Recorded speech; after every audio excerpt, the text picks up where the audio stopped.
लोगों से कहना चाहता हूं, कम मेक इन इंडिया।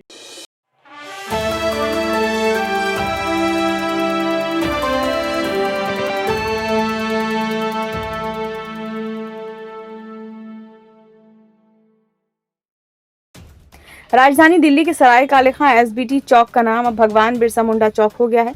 केंद्रीय शहरी विकास मंत्री मनोहर लाल खट्टर ने शुक्रवार को एक जनसभा में इसका ऐलान किया। स्वतंत्रता सेनानी और आदिवासी नेता भगवान बिरसा मुंडा की 150वीं जयंती के अवसर पर यह निर्णय लिया गया। भगवान बिरसा मुंडा का जन्म 1875 में अविभाजित बिहार के आदिवासी क्षेत्र उलीहातू में हुआ था। उन्होंने ब्रिटिश औपनिवेशिक शासन और धर्मांतरण गतिविधियों के खिलाफ आदिवासियों को लामबंद किया था। खट्टर ने कहा कि सराय काले खां चौक अब बिरसा मुंडा चौक के नाम से जाना जाएगा।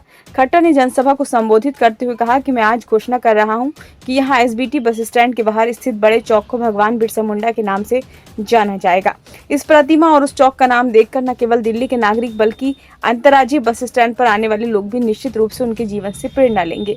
केंद्रीय मंत्री ने जोर देकर कहा कि निर्णय स्वतंत्रता सेनानी को सम्मानित करने के लिए लिया गया है ताकि क्षेत्र में आने वाले लोग उनके बारे में जान सकें और उनके जीवन से प्रेरित हो सकें। इससे पहले आज केंद्रीय गृह मंत्री अमित शाह ने केंद्रीय मंत्री मनोहर लाल खट्टर और दिल्ली के उपराज्यपाल वीके सक्सेना के साथ मिलकर भगवान बिरसा मुंडा की 150वीं जयंती के अवसर पर राजधानी दिल्ली में उनकी प्रतिमा का अनावरण किया। भारतीय आदिवासी स्वतंत्रता संग्राम के नायक बिरसा मुंडा ने छोटा नागपुर क्षेत्र के आदिवासी समुदाय को अपनी स्वतंत्रता के लिए लड़ने के लिए प्रेरित करने में महत्वपूर्ण भूमिका निभाई। उन्होंने ब्रिटिश शासन के खिलाफ उल गुलान यानी विद्रोह के रूप में जानी जाने वाली सशस्त्र क्रांति का नेतृत्व किया। वो छोटा नागपुर पठार क्षेत्र में मुंडा जनजाति से थे। उन्होंने 19वीं शताब्दी की शुरुआत में ब्रिटिश उपनिवेश के तहत बिहार और झारखंड बेल्ट में उठे भारतीय आदिवासी जन आंदोलन का नेतृत्व किया।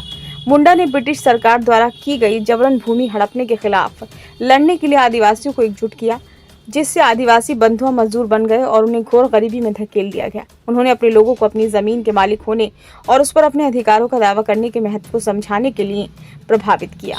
उन्होंने बिरसाइत धर्म की स्थापना की, जो जीववाद और स्वदेशी मान्यताओं का मिश्रण था, जिसमें एक ही ईश्वर की पूजा पर जोर दिया जाता था। वे उनके नेता बन गए और उन्हें धरती आबा या धरती का पिता उपनाम दिया गया। 9 जून 1900 को 25 वर्ष की आयु में उनकी मृत्यु हो गई थी।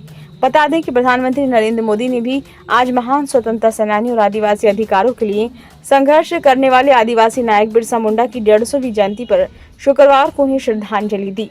केंद्र सरकार ने 2021 में मुंडा की जयंती को जनजातीय गौरव दिवस के तौर पर मनाने की घोषणा की थी। ब्यूरो रिपोर्ट, नई दिल्ली।